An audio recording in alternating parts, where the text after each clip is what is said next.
Hello students, welcome to Ayurage. तो आज के लेक्चर में हम मज्जा धातु की उत्पत्ति के बारे में पढ़ेंगे। So let's get started. सबसे पहले मज्जा धातु की निरुक्ति हम देखते हैं कि मज्जा धातु एग्जैक्टली है क्या।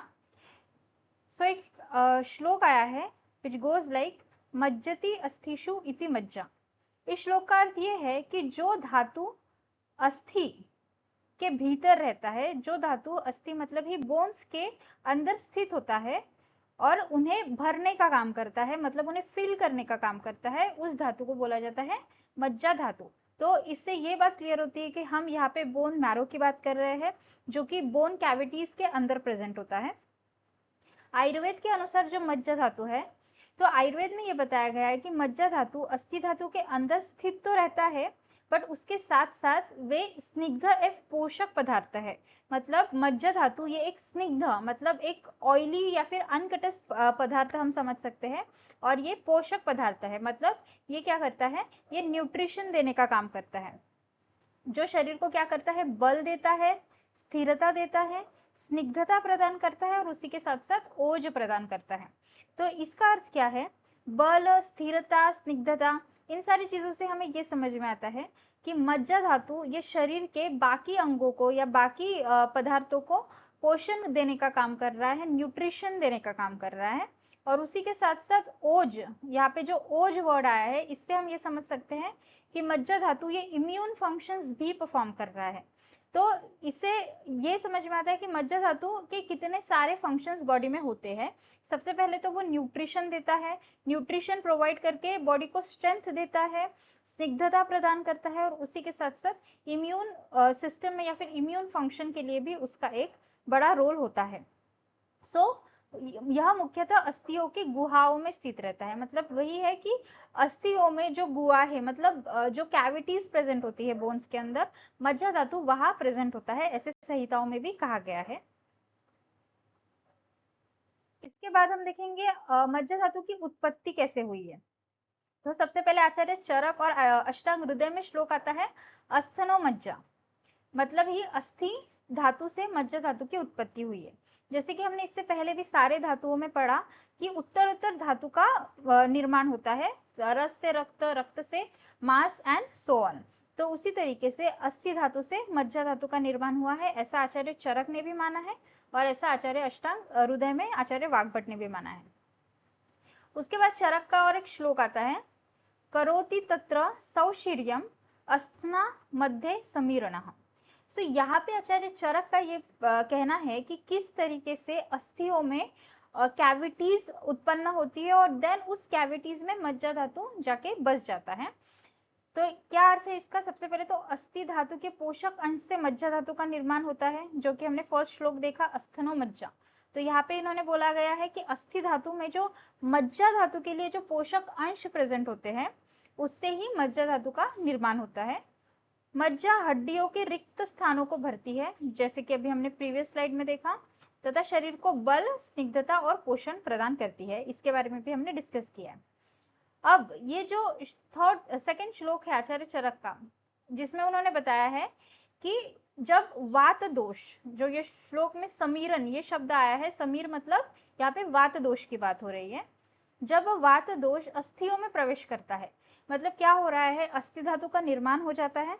अस्थि धातु के निर्माण हो जाने के बाद जो वात दोष है वो उस अस्थि धातु में प्रवेश करता है, और वहां पे वो उन अस्थियों के भीतर क्या कर देता है, सौशीर्य उत्पन्न करता है। सौशीर्य मतलब छिद्र, पोरोसिटी या खोखलापन। तो यहाँ पे बात हो रही है कैविटीज की, पोरोसिटी की।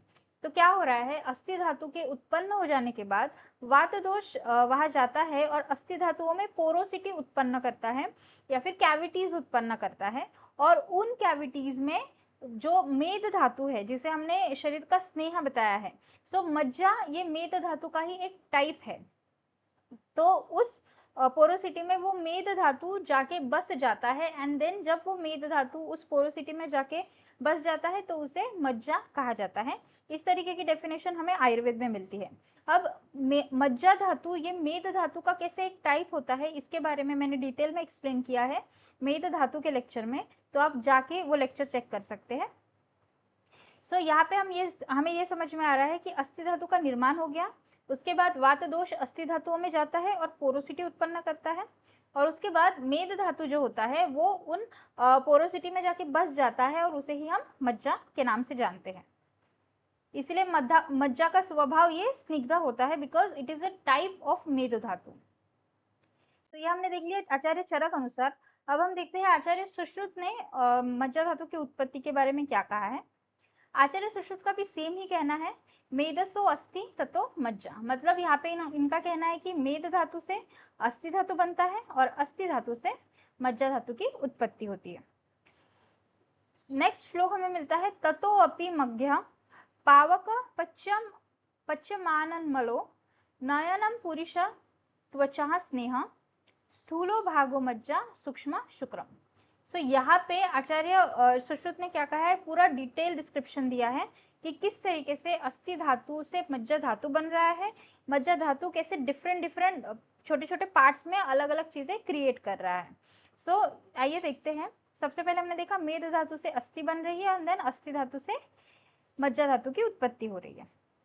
अब जो श्लोक हमने देखा उसमें सबसे पहले क्या बताया है, जो अस्थि धातु होता है, हमें पता है कि हमने इससे पहले भी जितने लेक्चर्स देखे हैं धातु परिणाम जो क्रम है उसमें उत्तरोत्तर धातु का निर्माण होता है। उसी तरीके से अस्थि धातु में भी मज्जा धातु के अंश प्रेजेंट रहते हैं, मज्जा निर्मित अंश। तो उन मज्जा निर्माण अंश पे जो अस्थि धातुओं में प्रेजेंट है उन पे जब मज्जा अग्नि की क्रिया हो रही है, मतलब अगेन यहाँ पे एंजाइम्स एक्टिविटीज की बात की जा रही है, मेटाबॉलिक एक्टिविटीज की बात की जा रही है, तो अस्थि धातु में जो मज्जा निर्माण अंश है उन पे जब मज्जा अग्नि की क्रिया हो रही है तो उसके दो पार्ट्स में डिवीजन हो रहा है। क्या मज्जा निर्माण अंश दो पार्ट्स में डिवाइड हो रहा है, पहला सार या फिर प्रसाद भाग और दूसरा किट्ट या फिर मल भाग। अब ये जो सार या फिर जो प्रसाद भाग है, मतलब जो यूजफुल पार्ट है, उसके अगेन दो डिविजन हमें देखने को मिल रहे हैं।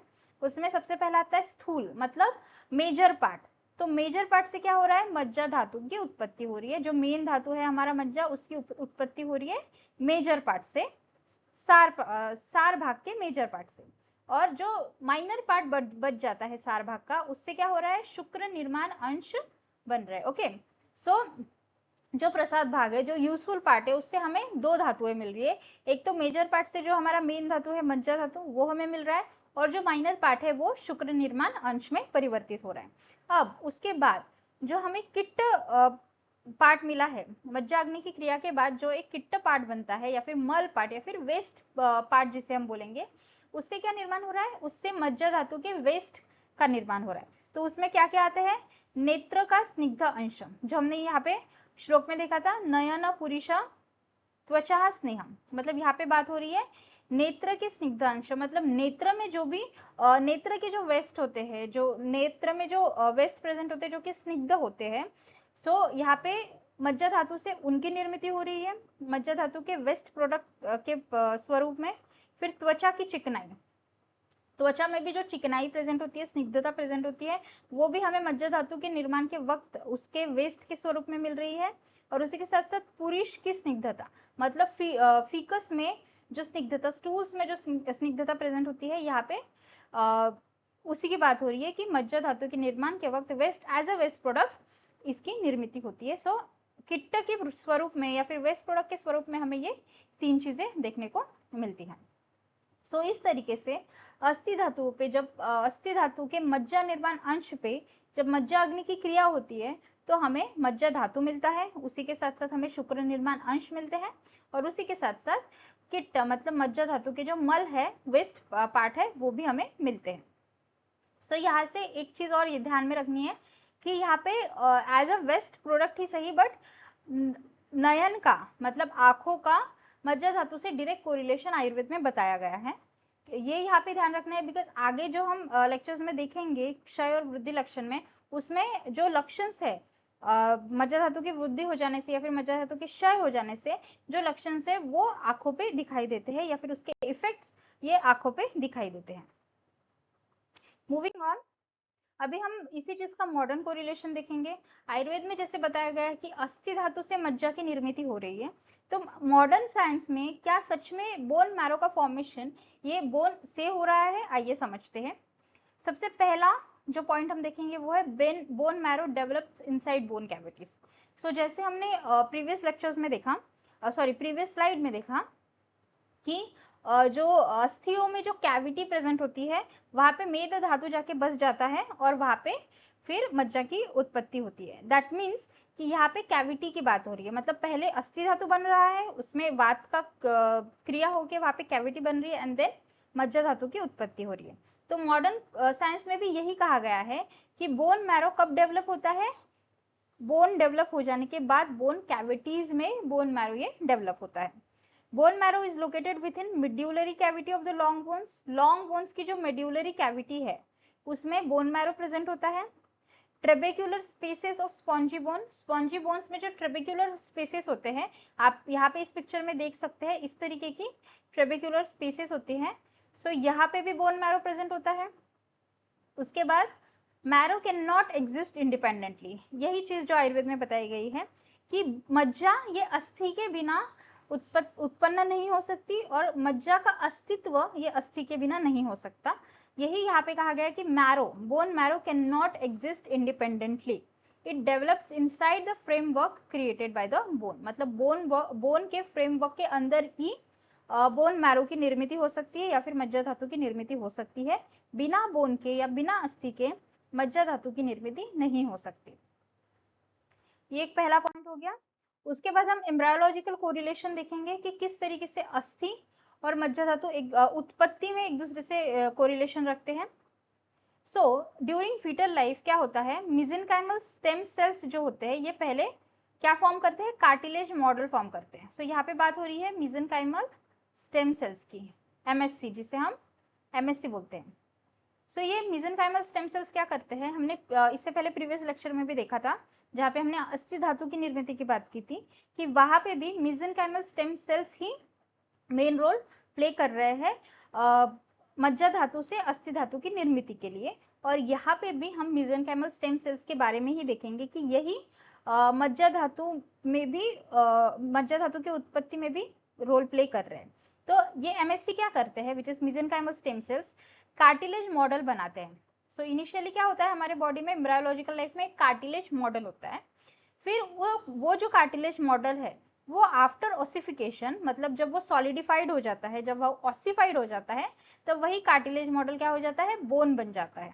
ओके, और फिर वो उस बोन के अंदर क्या होती है? कैविटीज डेवलप होती है विद इन द बोन, जो हमने आयुर्वेद में देखा कि वात दोष, बोन बन जाने के बाद वात दोष उस पर कार्य करता है और उसके बाद कैविटीज बनती है। सो यहाँ पे भी वही हम देख रहे हैं कि बोन बन जाने के बाद उसके अंदर कैविटीज बन रही है और these cavities are later occupied by the bone marrow। फिर यही cavities बाद में bone marrow से occupy हो जाती है। Hence bone marrow precedes marrow formation। bone formation precedes marrow formation, मतलब bone formation के बाद ही marrow का formation होता है। And marrow appears only after skeletal spaces are created। मतलब जब अस्थियों में porosity present होती है, जब अस्थियों में porosity बनती है, उसी के बाद मैरो ये अपीयर होता है, यही यहाँ पे कहना है इनका। ठीक है, ये अगेन हमने जो आयुर्वेद में पढ़ा उसी से, उसी फैक्ट को हम यहाँ पे वेरीफाई कर रहे हैं और यहाँ पे चेक कर रहे हैं। उसके बाद जो थर्ड पॉइंट है वो हम देखेंगे शेयर्ड स्टेम सेल ओरिजिन। जैसे कि मैंने बताया मेसेनकाइमल स्टेम सेल्स यहाँ पे बहुत इंपॉर्टेंट रोल प्ले करते हैं। सो एडिपोसाइट्स मतलब ही फैट सेल्स के लिए या फिर मज्जा धातु की उत्पत्ति के लिए या फिर अस्थि धातु की उत्पत्ति के लिए, जिसे हम ऑस्टियोब्लास्ट बोलते हैं, बोन फॉर्मिंग सेल्स, और मेदो धातु, सॉरी अस्थि धातु और मज्जा धातु की उत्पत्ति के लिए, इन तीनों धातुओं की उत्पत्ति के लिए यहाँ पे जो स्टेम सेल यूज हो रहा है वो है mesenchymal stem sales. Modern science shows that osteoblast मतलब ही बोन सेल्स, मैरोस्ट्रोमल सेल्स मतलब ही बोन मैरो फॉर्मेशन के लिए जो यूज होते हैं वो सेल्स, और एडिपोसाइट्स मतलब ही फैट सेल्स या फिर मेद धातु के बनने के लिए जो सेल्स यूज होते हैं वो, ये सारे सेल्स अराइज होते हैं from the mesenchymal stem cells. Okay, so ये इनका कॉमन ओरिजिन होने के कारण भी इनके जो फॉर्मेशन है वो एक दूसरे से जुड़े हुए हैं। This explains the close metabolic relationship between मेद, मतलब ही फैट, अस्थि मतलब ही बोन, एंड मज्जा मतलब कॉमन स्टेम सेल ओरिजिन होने के कारण इन तीनों के फॉर्मेशन एक दूसरे से जुड़े हुए हैं। उसी के साथ साथ इनके मेटाबॉलिक रिलेशनशिप भी एक दूसरे से जुड़ी हुई होती है। दैट्स व्हाई आयुर्वेद में भी कहा गया है कि मेद से अस्थि और अस्थि से मज्जा की उत्पत्ति हो रही है, और मॉडर्न साइंस भी इस फैक्ट को वेरीफाई करता है। So that's all for today's lecture. I hope आपको आज का लेक्चर अच्छा लगा हो। अगर आपको लेक्चर अच्छा लगा है तो please do subscribe, like and share to my channel. Thank you for watching this video.